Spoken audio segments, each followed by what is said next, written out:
Now we want to look at case 3 rational functions. Case 3 rational functions are defined where the highest power is now in the numerator. The highest power is now in the numerator, in which case we no longer have, okay, a, um, we no longer have a horizontal asymptote. So we look at this, x squared minus 1 over x. Should be simple enough to graph. We have the vertical asymptote as 0, that's the y-axis. Okay, we have no x-intercept. I'm sorry, we have no y-intercept. We have two x-intercepts at 1 and negative 1 as illustrated here.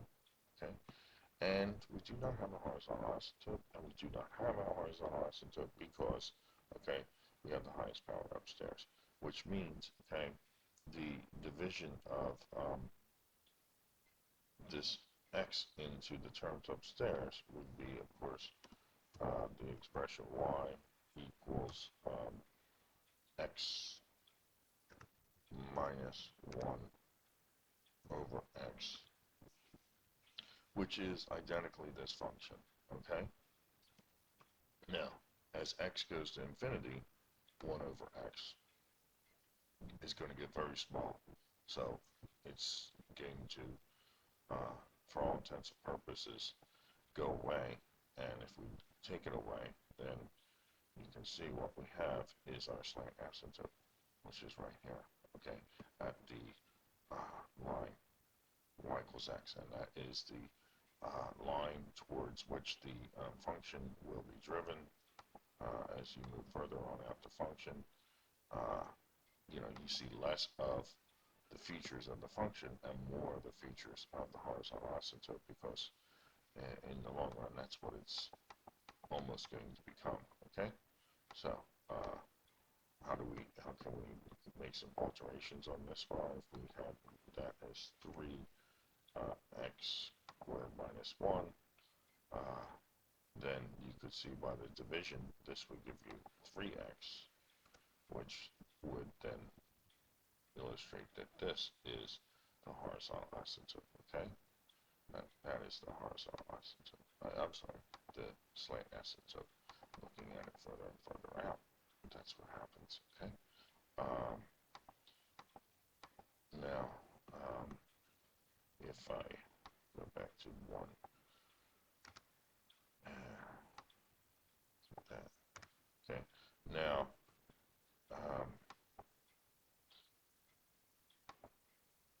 what would happen if I didn't have an x-intercept? This might be very interesting. So let's see. I do +1. +1. Look what happened. Okay.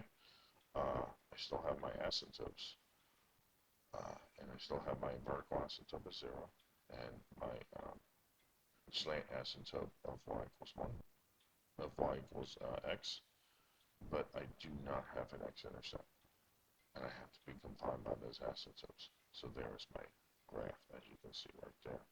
Okay. Maybe something, let's look at something like this. X squared plus 1x minus 2. Alright, now no longer can you see is y equals x, the slant asymptote. So what is it? Well, okay, let's make it a little bit even more interesting. Something like this. Okay. Now we simply see the division x into 2x squared goes 2x. Alright, yet that's not the slant asymptote. X into 1x goes 1. Okay, and again, minus 2 over x would make this an identical function. So as x goes to infinity, this is going to disappear. Okay, and we're going to find our horizontal, our slant asymptote, no horizontal asymptote anymore. Okay. Again, I would suggest you perhaps make some of these on your own to illustrate some features. And here's, I'm going to change this slightly so I get some intercepts here. Okay.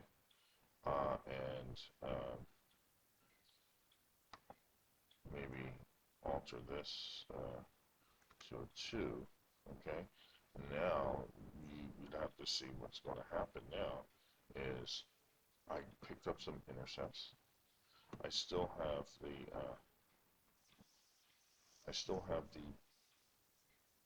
the denominator as 2x, which is still giving me my vertical asymptote, but you can see my slant asymptote is by no means, okay, the line 2x plus 1, because my division now would be, you should see 1 half x, right? 1 half x, and minus 1 half. And there is my slant asymptote. Okay? So that is your case 3 rational functions. Case 3 rational functions are going to be determined to have slant asymptotes when the numerator highest power exceeds the denominator highest power. Okay? Now, if it exceeds it by a power more than 1, it becomes a much more interesting feature, and we'll look at that in the next video. But here, we're talking about slant asymptotes, which are lines, that non-horizontal, non-vertical lines, towards which the function is headed, okay?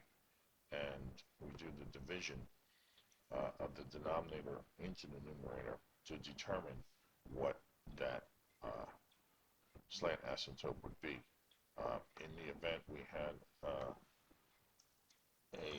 something other than a polynomial in the